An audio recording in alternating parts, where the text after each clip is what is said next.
बस कुछ ही दिनों में 10th और 12th बोर्ड के एग्जाम स्टार्ट होने वाले हैं।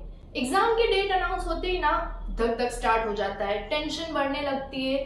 घर में एक ऐसा माहौल बन जाता है कि मानो घर का हर मेंबर एग्जाम देने वाला हो। और इतनी टेंशन में हमारा कॉन्फिडेंस कम होने लगता है, खुद पर डाउट होने लगता है कि यार हम सिलेबस कंप्लीट कर पाएंगे या नहीं, हम रिवीजन कर पाएंगे या नहीं, हम अच्छे से एग्जाम अटेम्प्ट कर पाएंगे या नहीं, अच्छे मार्क्स स्कोर कर पाएंगे या नहीं। और इतने झोल झमेले के साथ जब हम एग्जाम देने जाते हैं, एग्जाम हॉल में बैठते हैं, जब हमारे सामने क्वेश्चन पेपर आता है तो क्वेश्चन को रीड करके लगता है कि यार ये मैंने पढ़ा था, उस चैप्टर में पढ़ा था, उस पेज पर पढ़ा था, उस दिन को पढ़ा था, सब याद आ जाता है सिवाय आंसर के। हमें उस क्वेश्चन का आंसर ही याद नहीं आता। और याद आएगा भी कैसे, हम इतने दिनों से स्ट्रेस में जो घूम रहे हैं। सो माय डियर स्टूडेंट, सबसे पहले जस्ट रिलैक्स, शांति से बैठो, because in this video I am gonna sharing with you कुछ ऐसे टिप्स जो आपको एग्जाम अटेम्प्ट करने से पहले पता होने चाहिए। और अगर आप इन टिप्स को फॉलो करेंगे तो आप बिना किसी स्ट्रेस के शांति से अपना एग्जाम अटेम्प्ट कर सकते हैं। So let's begin. सबसे पहला and very important, exam centre पर हमेशा टाइम से पहले पहुंचो।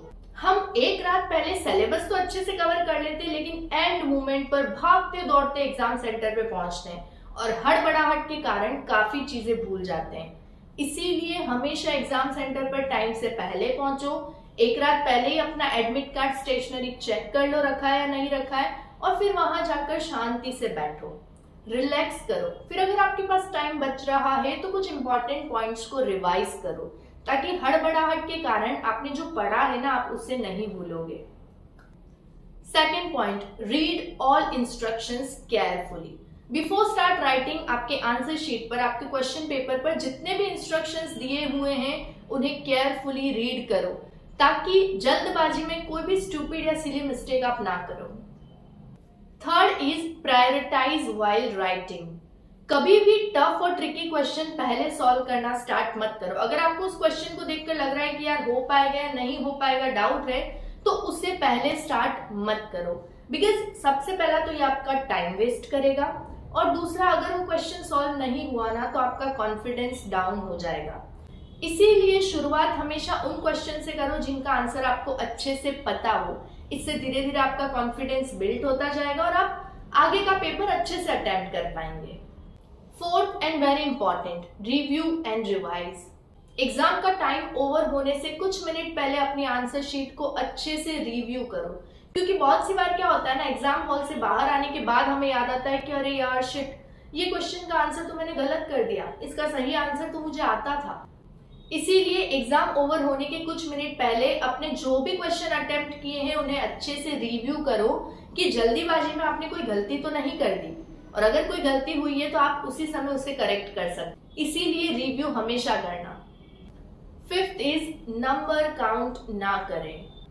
एग्जाम देने के बाद हम सब बाहर निकलते हैं क्वेश्चन पेपर के साथ, मंडली बना के खड़े हो जाते हैं कि यार ये 5 मार्क्स का मैंने अटेम्प्ट किया, 2 मार्क्स का छूट गया, अरे ये 6 मार्क्स वाला तो मुझे आता ही नहीं, बता तूने कितने किए, तेरे कितने मार्क्स बन रहे हैं।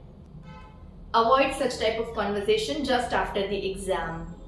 देखो, बेशक आप मार्क्स काउंट करो, लेकिन सारे पेपर्स होने के बाद।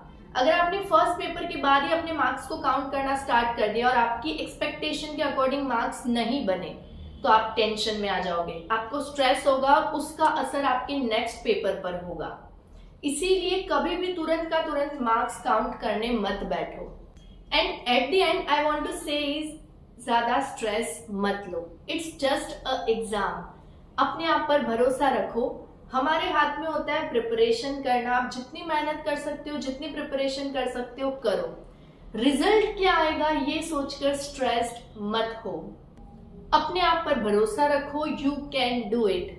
होप ये वीडियो आपके काम आएगा। Thank you for watching and best of luck for your exams. You can do it.